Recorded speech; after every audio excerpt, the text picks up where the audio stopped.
जय Hind. Welcome to my YouTube channel player of physics. आज हम पॉलिटेक्निक एंट्रेंस एग्ज़ाम के लिए फ़िज़िक्स का क्लास शुरू करेंगे, जिसमें हम लाइट चैप्टर को शुरू करेंगे। क्योंकि 10th वाला पोर्शन से ज़्यादा क्वेश्चन आता है, इसलिए हम लाइट पहले पढ़ेंगे, उसके बाद विद्युत धारा, उसके बाद चुंबक, उसके बाद 9th वाला पोर्शन। तो चलिए लाइट के बारे में देखते हैं। प्रकाश, पहले तो प्रकाश समझते हैं। प्रकाश को इंग्लिश में लाइट कहा जाता है। प्रकाश होता क्या है?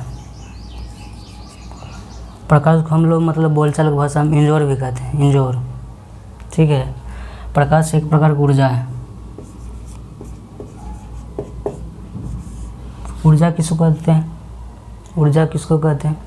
ऊर्जा मतलब उसको कहते हैं जिसे कार्य करने की क्षमता को ऊर्जा कहते हैं। जैसे कि हम चल रहे हैं, किसके कारण चल रहे हैं? ऊर्जा के कारण चल रहे हैं। उसी प्रकार हम प्रकाश के कारण ही किसी वस्तु को हम देख सकते हैं, समझे? प्रकाश के कारण ही हम वस्तु को देख सकते हैं। जैसे कि हम अभी इसको बोर्ड को देख रहे हैं, प्रकाश के कारण। आप हमको देख रहे हैं, प्रकाश के कारण। लाइट अगर ऑफ कर दें तो हम आपको दिखाई नहीं देंगे। ठीक है। प्रकाश जो होता है सीधा रेखा में चलता है।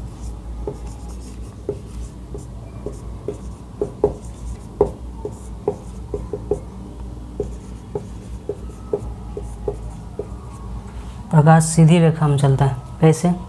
जैसे देखते होंगे जो बिल्डिंग करता होगा, वैसे एक आंख बंद करके ऐसे देखता है। ऐसे वो क्या देखता है? वो देखता है कि अगर पाइप में हम अगर मतलब पाइप को ऐसे देखता है। पाइप में क्यों देखता है वैसे? क्योंकि देखता है कि लाइट अगर इधर से उधर चल गया, प्रकाश अगर इधर से उधर हो गया, पार हो गया, अगर इस पार से उस पार हमको दिखाई दे रहा है, इसका मतलब क्या है? पाइप सीधा है। अगर इस पार से उस पार हमको दिखाई नहीं दे रहा है, इसका मतलब क्या है? पाइप टेढ़ा है। वो फिजिक्स नहीं पढ़ा है, फिर भी उसको पता है प्रकाश के बारे में, फिर इसका अप्लाई वहाँ कर देता है। इसलिए जो बिल्डिंग करने वाला है, पाइप को जो सीधा चेक करने के लिए ऐसे करके एक आंख मत करके ऐसे करके देखता है, पाइप सीधा है कि नहीं है, समझे? प्रकाश सीधी रेखा में गमन करता है। गमन मतलब चलता है। प्रकाश जो होता है विद्युत चुंबकीय तरंग है।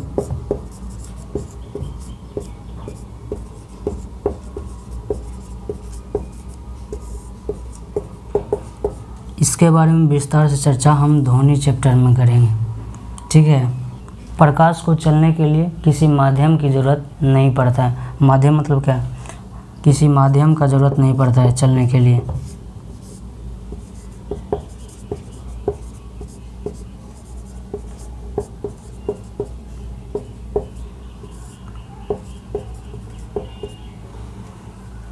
ठीक है। जैसे कि माध्यम मतलब क्या होता है?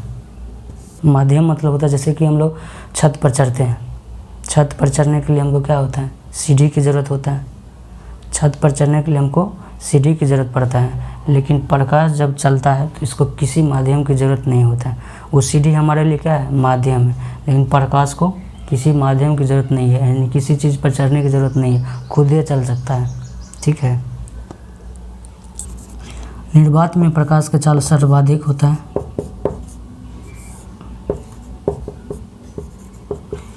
निर्वात में प्रकाश का चाल सबसे ज़्यादा होता है। कितना होता है? 3 × 10⁸ मीटर पर सेकेंड। मतलब इतना मीटर 3 × 10⁸ मीटर 1 सेकेंड में चल जाता है। समझ जाइए, इतना स्पीड में चलता है। निर्वात क्या होता है? निर्वात का मतलब वहाँ यह होता है, निर्वात का मतलब होता है कि जहाँ हवा भी नहीं हो। बात मिस हवा, निर्मिस नहीं। निर्वात का मतलब जहाँ हवा भी नहीं है। जैसे आप किसी खाली कमरा में अगर वायुचूसक यंत्र से मतलब हवा खींचने वाला मशीन से हवा को भी निकाल दिया जाए तो रूम क्या हो जाता है? निर्वात हो जाता है। वहाँ प्रकाश का चाल सबसे ज़्यादा होगा, 3 × 10⁸ मीटर पर सेकेंड। ठीक है। एक बात और, प्रकाश को एक माध्यम से दूसरे माध्यम में जाने पर, जब प्रकाश एक माध्यम से दूसरे माध्यम में जाता है तो उसका जो तरंगदैर्घ्य बदलता है, तरंगदैर्घ्य बदल जाता है, लेकिन आवृत्ति नहीं बदलता है। इसके बारे में भी हम साउंड चैप्टर में विस्तार से पढ़ेंगे।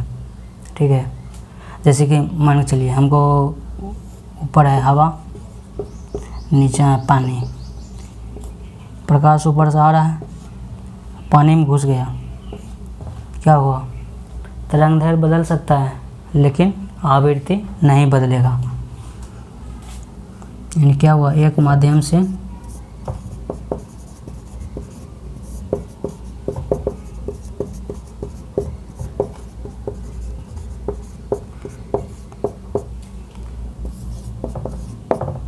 जाने पर, एक माध्यम से दूसरे माध्यम जाने पर तरंगदैर्घ्य बदलता है।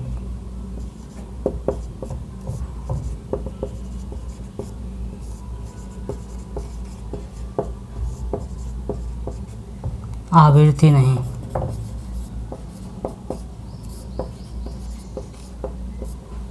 ठीक है,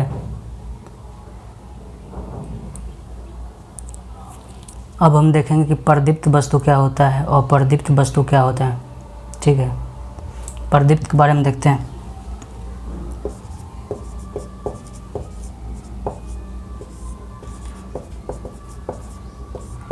प्रदीप्त वस्तु क्या होता है?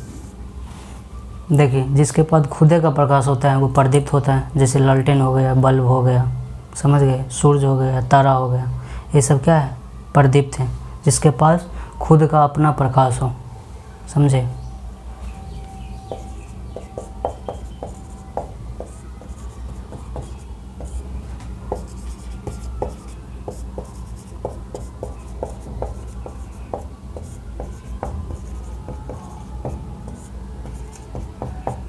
जैसे सूरज, तारा, लालटेन और भी बहुत से। चंद्रमा, चंद्रमा क्या है? चंद्रमा एक प्रदीप्त वस्तु नहीं है क्योंकि उसके पास खुद का प्रकाश नहीं होता है। चांद वाला मुखड़ा याद करके नहीं समझ जाइएगा वो प्रदीप्त वस्तु होता है। ठीक है, चंद्रमा और प्रदीप्त वस्तु है, उसके पास अपना प्रकाश नहीं है, वो सूर्य के प्रकाश से चमकता है।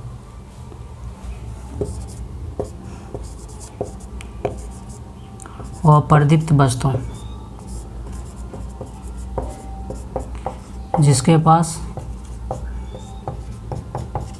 अपना प्रकाश नहीं हो,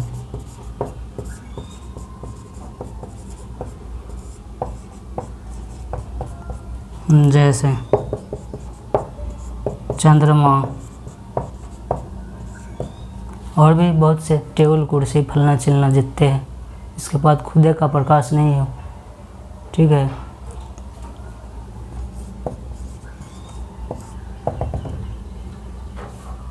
ठीक है, स्क्रीनशॉट लेना चाहते हैं तो आप ले सकते हैं।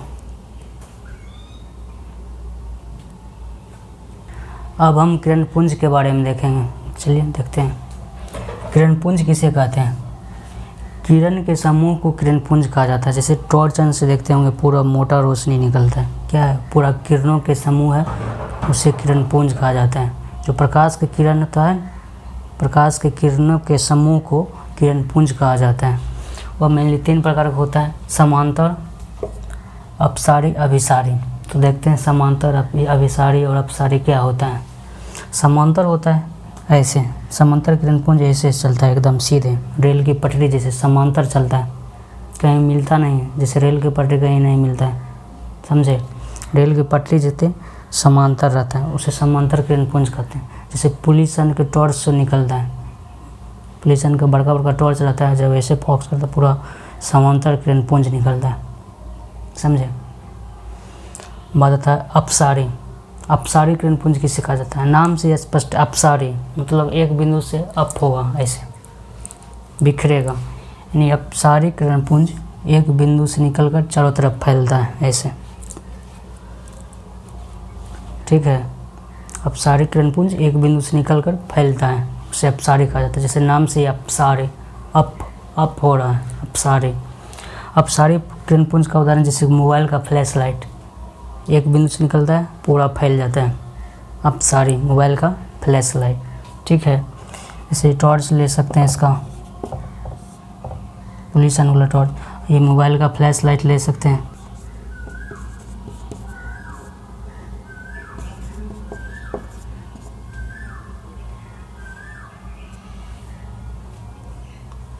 ठीक है, अब आता है अभिसारी। अभिसारी मतलब क्या होता है, एक बिंदु पर केंद्रित हो जाना। अभिसारी मतलब एक बिंदु पर केंद्रित हो जाना, यानी जितना भी प्रकाश उधर से आ रहा है सब एक जगह पर स्थिर हो जाएगा, उसे कहा जाता है अभिसारी किरणपुंज।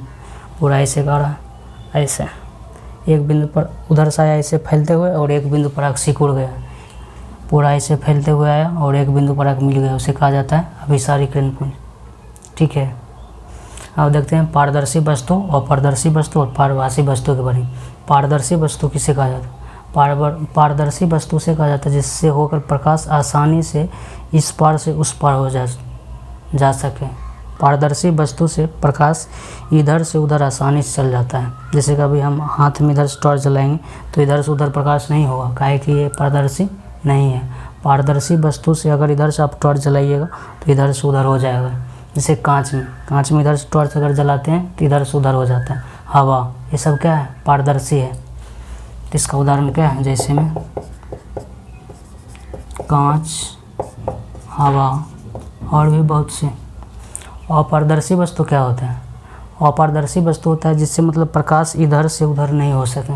इधर से आप अगर टॉर्च जलाते हैं अपारदर्शी वस्तु में तो उधर प्रकाश नहीं जाता है। ठीक है, अपारदर्शी वस्तु का ही छाया बनता है। छाया जो बनता है वो अपारदर्शी वस्तु का ही बनता है। जब प्रकाश इधर से उधर नहीं होता है तो छाया बन जाता है। ठीक है, अपारदर्शी वस्तु जैसे कि हम हुए, तुम, आप हुए, और कुर्सी टेबल, जितना भी वस्तु है मतलब है जिससे प्रकाश इधर से उधर नहीं हो सके उसे कहा जाता है अपारदर्शी वस्तु। जैसे कुर्सी टेबल और भी बहुत सी। पारभासी वस्तु किसे कहा जाता है? पारभासी वस्तु उसे कहा जाता है जिससे प्रकाश थोड़ा थोड़ा इधर से उधर हो सके। जब इधर से आप टॉर्च जलाइएगा तो उधर थोड़ा थोड़ा हल्का हल्का हो जा सके, उसे कहा जाता है पारभासी वस्तु।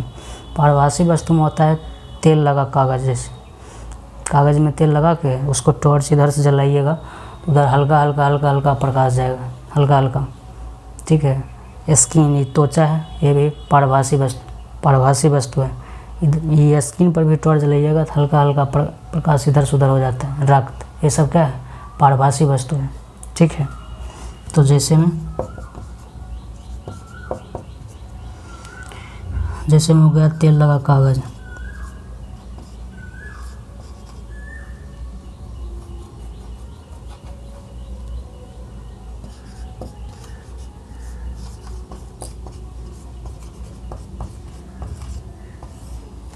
त्वचा, खून और भी बहुत। ठीक है, अब आगे प्रकाश के परावर्तन देखेंगे। चलिए, स्क्रीनशॉट लेना चाहते हैं तो ले लीजिए, ऐसे PDF आपको मिल जाएगा डिस्क्रिप्शन में। अब प्रकाश का परावर्तन देखते हैं। देखिए, परावर्तन मतलब क्या होता है? परावर्तन मतलब होता है टकरा कर लौटना। जैसे कि आप लोग बॉल खेलते होंगे, दीवार पर मारने वाला बॉल, दीवार पर ऐसे एक बॉल मारते होंगे, यानी गेंद, जब दीवार पर गेंद मारते होंगे तो उधर से लौटता होगा, इसको क्या कहा जाता है? परावर्तन कहा जाता है। इधर से मारना, उधर से लौट जाना, इधर से मारना, उधर से लौट जाना, परावर्तन। उसी तरह जब प्रकाश किसी चीज़ पर टकराता है, चिकना तल पर, चिकना सरफेस पर, जैसे बोर्ड हो गया, इस पर जब प्रकाश आता है तो टकरा कर लौटता है, इसी को कहा जाता है परावर्तन। अब परावर्तन के कारण ही बोर्ड को देख रहे हैं, इस पर प्रकाश पड़ रहा है, उधर से लाइट आ रहा है, प्रकाश पड़ रहा है इस पर और ऐसे लौट रहा है और कैमरा में जा रहा है। ठीक है, इसी घटना को कहा जाता है प्रकाश का परावर्तन। जैसे बॉल मारते हैं दीवार पर तो बॉल लौट जाता है, कहा जाता है परावर्तन। तो परावर्तन समझते हैं क्या होता है प्रकाश का। देखिए, मान के चलिए ये चिकना सरफेस है, यानी प्रकाश का परावर्तन क्या होता है? चिकना तल से होता है।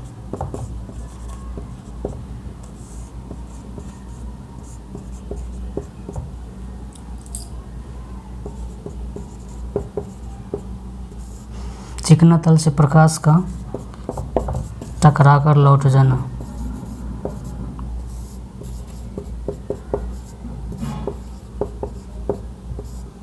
क्या कहलाता है? परावर्तन कहलाता है।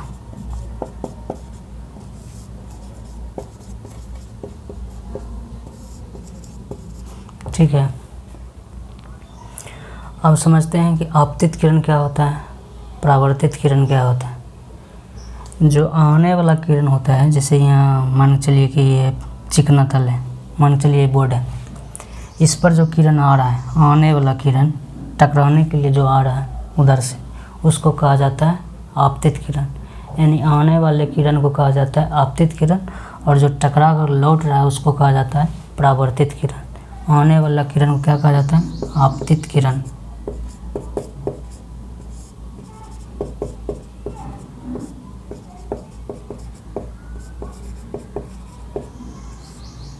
ठीक है। और जो लौट जाता है उसको कहा जाता है परावर्तित किरण। ये जो लौट रहा है इसको कहा जाता है परावर्तित किरण।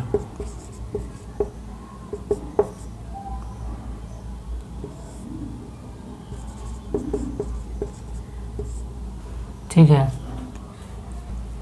परावर्तित किरण और ये आपतित किरण। तो ये क्या होता है? ये जो बीच में दिया हुआ है ये क्या होता है? एक तरह से ये धुआं होता है। किसी चीज़ को नापने के लिए एक धुआं नहीं गाड़ देते हैं, खेत उत नापने के लिए जैसे एक बांस गाड़ देते हैं, यहाँ से नापना है। उसी तरह यहाँ एक खंभा डाल दिया जाता है, एक खंभा डाल दिया जाता है, इससे कोण मापा जाता है। कोण मापने के लिए अपना मन से एक खंभा डाल दिया जाता है। इस खंभा को कहा जाता है क्या? अभिलंब। क्या कहा जाता है? अभिलंब। इसको कहा जाता है अभिलंब। एक तरह से खंभा डाल दिया जाता है अपना मन से कोण नापने के लिए। खंभा मतलब क्या? पूरा सीधा ऐसे करके खंभा। तो सीधा ऐसे डालेंगे तो क्या होगा? आप जानते हैं कि सीधा जब ऐसे डालता है तो पूरा हो जाता है 90 डिग्री, यानी 90 डिग्री का एक कोण बनाता है। ऐसे सीधा पूरा डाल दिया जाता है, इसको कहा जाता है, एक खंभा डाल दिया जाता है जिसको कहा जाता है अभिलंब। ठीक है। आसान भाषा में से खंभा कह सकते हैं। ठीक है। अब समझते हैं आपतन कोण और परावर्तन कोण क्या होता है। तो आपतन कोण क्या होगा? ये जो है खंभा, ये खंभा और ये आपतित किरण। आपतन कोण क्या होगा? ये खंभा और ये आपतित किरण, यानी आने वाला किरण के बीच जो कोण बनता है, ए वाला जो कोण बन रहा है, इसको कहा जाता है आपतन कोण। ये खंभा और आपतित किरण, आने वाले किरण जो होता है उसको कहा जाता है आपतित किरण, और उसके बीच जो कोण बनता है उसको कहा जाता है आपतन कोण। समझ में आया? जो खंभा डालें उसके और आपतित किरण के बीच के कोण को कहा जाता है आपतन कोण। इसको क्या कहा जाता है? आपतन कोण।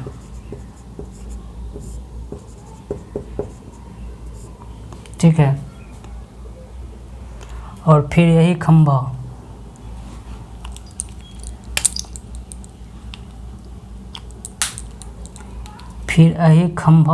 और ये परावर्तित किरण,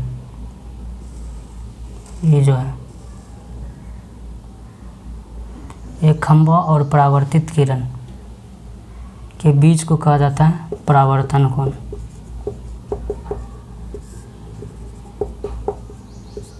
ठीक है। एक खंभा से मापा जाता है, इधर से नहीं माप लीजिएगा। यहाँ खंभा किस लिए डाला गया? कोण मापने के लिए खंभा डाला गया।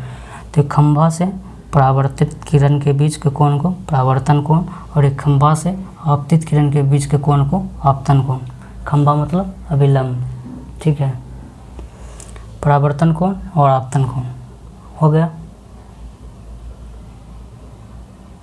अब समझते हैं परावर्तन के नियम क्या होता है। परावर्तन के नियम क्या होता है उससे पहले देख लेते हैं। और आप परावर्तन कोण को क्या कहा जाएगा? इंग्लिश में इसको क्या कहा जाएगा? Angle of reflection.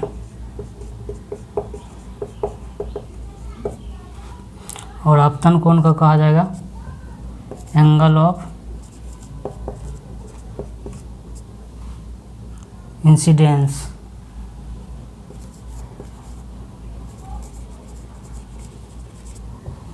ठीक है। आपतन कोण को कहा जाता है एंगल ऑफ इंसिडेंस, और परावर्तन कोण को कहा जाता है एंगल ऑफ रिफ्लेक्शन। इसलिए परावर्तन कोण को आर से दिखाया जाता है, चुटकी आर से। ठीक है। और आपतन कोण को आई से दिखाया जाता है। ठीक है। परावर्तन कोण को आर से दिखाया जाता है। क्यों दिखाया जाता है? इसको इंग्लिश में कहा जाता है एंगल ऑफ रिफ्लेक्शन और एंगल ऑफ इंसिडेंस कहा जाता है। आपतन कोण को इसको आई से दिखाया जाता है और आर को दिखाया जाता है। अब परावर्तन के नियम के बारे में जानते हैं। परावर्तन का नियम क्या होता है? कोई भी चीज़ का नियम होता है, कैसे टकराएगा, अपना मन कनू कनू चल जाएगा, थोड़े कुछ नियम तो होगा इसको टकराने के लिए कि किस तरह से लौटेगा, नहीं लौटेगा, कि लौटबे नहीं करेगा, कुछ तो नियम होगा। चलिए देखते हैं परावर्तन के नियम। देखिए परावर्तन का 2 नियम होता है, इसका 2 नियम है। क्वेश्चन में बहुत बार पूछा है। परावर्तन का 2 नियम है। पहला नियम क्या कहता है? पहला नियम जो कहता है आपतित किरण, परावर्तित किरण और ये अभिलंब तीनों एक ही तल में होगा, यानी जो यह दिया गया है इसी तल में होगा। क्या दिया गया? आपतित किरण और परावर्तित किरण और अभिलंब तीनों एक ही तल में होगा। ठीक है।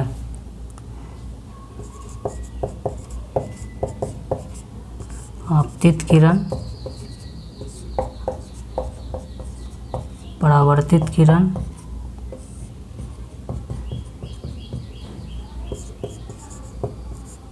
एवं आपतन बिंदु पर डाला गया अभिलंब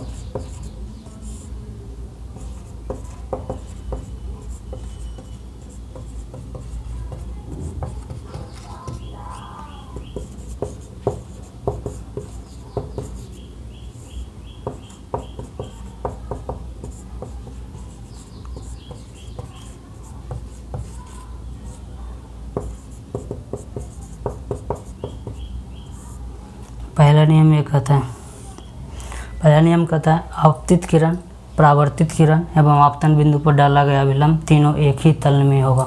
तीनों एक ही तल में है, आपतित किरण, परावर्तित किरण और ये अभिलंब जिसको खंभा कहते, तीनों एक ही तल में है।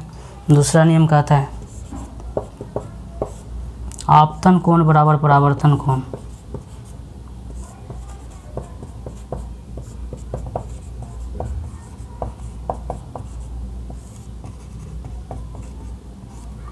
दूसरा नियम कहता है आपतन कोण बराबर परावर्तन कोण, यानी कि जो ये कोण है, ये आपतन और ये परावर्तन दोनों बराबर होगा। मान चलिए एक कोण यहाँ 30 डिग्री बना रहा है तो यहाँ भी 30 डिग्री बना रहा है। अगर यहाँ 40 डिग्री बनाएगा तो यहाँ भी 40 डिग्री बनाएगा। इसका मतलब क्या हुआ? इसका मतलब हुआ क्या? अगर हम ये जो है आपतित किरण इसको ऐसे मोड़ेंगे तो ई भी ऐसे झुकेगा, इसको इसमें सटाएंगे तो ई भी ऐसे सटेगा, इसको और सटाएंगे तो ये और सटेगा, इसको ऐसे नीचे करेंगे तो ये भी नीचे आएगा। ठीक है, इसका मतलब ये हुआ, मतलब ये कोण और ये कोण दोनों बराबर होगा। ये परावर्तन के नियम के अनुसार कहा गया है। ठीक है, तो इस पर क्वेश्चन बहुत आता है, तो चलिए 1-2 क्वेश्चन देखते हैं। ठीक है, जैसे कि दिया रहेगा कोण आई बराबर दिया रहेगा 45 डिग्री, आर का मान पूछेगा। आर मतलब क्या? परावर्तन कोण क्या होगा? 45 डिग्री। कोण आई का मान दिया रहेगा 60 डिग्री दिया रहेगा, तो आर का मान पूछेगा। कोण आर बराबर कितना होगा? 60 डिग्री। ठीक है, चलिए अरिहंत बुक से 1-2 क्वेश्चन देखते हैं। एक क्वेश्चन देखते हैं अरिहंत के बुक से, देखते हैं एक क्वेश्चन। ठीक है, आपको स्क्रीन पर दिख जाएगा, हमको तो मोबाइल निकालना पड़ेगा। देखिए आपको क्वेश्चन स्क्रीन पर दिख रहा होगा, हमको तो नहीं दिखता है, हम मोबाइल पर देख रहे हैं, चाहे व्हाइट बोर्ड है। तो क्वेश्चन क्या कह रहा है? एक प्रकाश किरण समतल दर्पण के साथ 30 डिग्री का कोण बनाते हुए आपतित होती है, तो आपतित तथा परावर्तित किरण के बीच का कोण बताइए, क्या होगा? देखिए एक समतल दर्पण है ऐसे, ठीक है, एक किरण आ रहा है, किरण आ रहा है और टकरा कर लौट रहा है। ठीक है, ऐसे एक आया, ऐसे एक गया। पहले तो हम एक खंभा डालेंगे, खंभा मतलब अभिलंब, खंभा डाल दिए। क्या कर रहा है? समतल दर्पण के साथ 30 डिग्री का कोण बनाता है। ये जो समतल दर्पण है, ये समतल दर्पण हुआ, समतल दर्पण के साथ ही बना रहा है 30 डिग्री। इधर नहीं बना रहा है, अभिलंब के साथ नहीं बना रहा है, एक खंभा के साथ नहीं बना रहा, ये कह रहा है इधर बना रहा है, समतल दर्पण के साथ बना रहा है 30 डिग्री का कोण। ठीक है, तो कह रहा है आपतित तथा परावर्तित किरण के बीच का कोण क्या होगा, यानी इस किरण और इस किरण के बीच का कोण पूछ रहा है, ये वाला। यहाँ से लेके यहाँ तक कोण का कितना बना रहा है, ये वाला पूछ रहा है। चलिए देखते हैं कितना हो जाएगा। ये 30 डिग्री दिया हुआ है, दर्पण के साथ 30 डिग्री दिया हुआ। ये हम जानते हैं कि खंभा से जो यहाँ बनता है 90 डिग्री होता है। यहाँ से लेके यहाँ तक जो होता है, खंभा से लेके यहाँ तक क्या होता है 90 डिग्री। ये 30 डिग्री है, तो 90 में से 30 घटा देंगे तो नहीं हो जाएगा, 90 में से हो जाएगा 30, 60 डिग्री, यानी ये हो जाएगा 60 डिग्री। ये इतना दूर हो जाएगा 60 डिग्री। अब हम जानते हैं प्रकाश के परावर्तन के नियम से आपतन कोण बराबर परावर्तन कोण होता है, यानी ये आपतन कोण है, ये खंभा से आपतित किरण के बीच के कोण को क्या कहा जाता है, आपतन कोण। तो 60 डिग्री हो गया आपतन कोण, तो 60 डिग्री होगा परावर्तन कोण।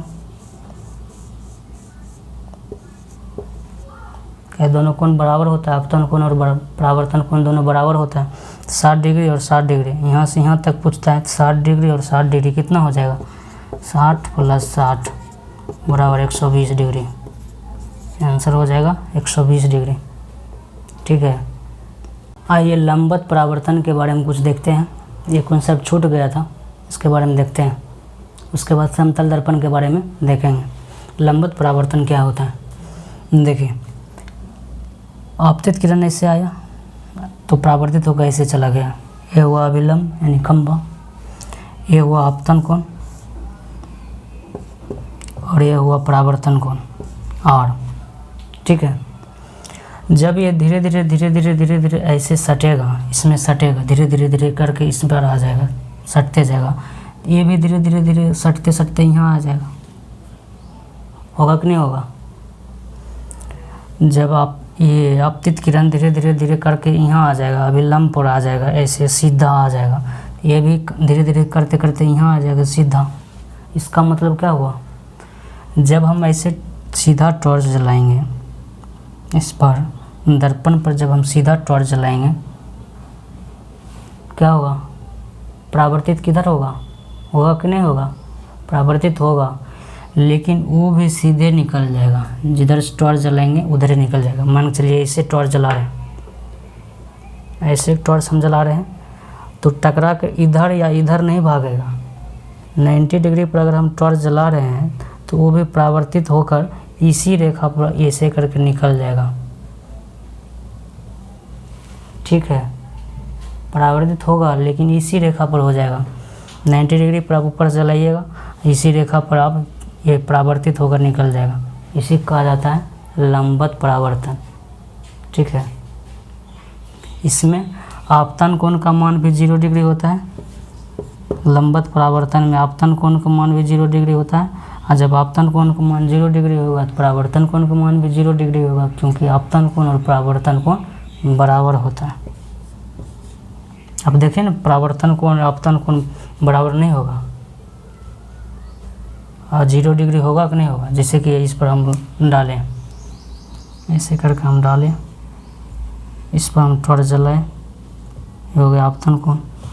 आपतित किरण, तो आपतित किरण और अभिलंब, आपतित किरण और अभिलंब दोनों तो एक ही है, तो एंगल कैसे बनेगा, तो 0 डिग्री हो गया ना, एक ही पर है तो 0 डिग्री हो गया, तो फिर लौटेगा भी इसी पर, ऐसे करके इस पर लौट जाएगा। ठीक है, ऐसे का लंबवत अगर टॉर्च जलाते हैं तो इसी पर लौट जाएगा, इसी कहा जाता है लंबवत परावर्तन, जिसमें आपतन कोण का मान 0 डिग्री और परावर्तन कोण का मान भी 0 डिग्री। ठीक है, अरिहंत के बुक से आप क्वेश्चन बना सकते हैं इस टॉपिक से। अगर किसी भी प्रकार की कोई प्रॉब्लम होता है तो आप मतलब टेलीग्राम पर आप फ़ोटो खींच के क्वेश्चन को भेज सकते हैं या कमेंट कर सकते हैं। ठीक है, हम उसका जवाब देने की कोशिश करेंगे। उम्मीद करता हूँ कि आप लोगों के लिए वीडियो हेल्पफुल रहा होगा। आज का सेवा यहीं समाप्त होता है, मिलते हैं नेक्स्ट वीडियो में। जय हिंद।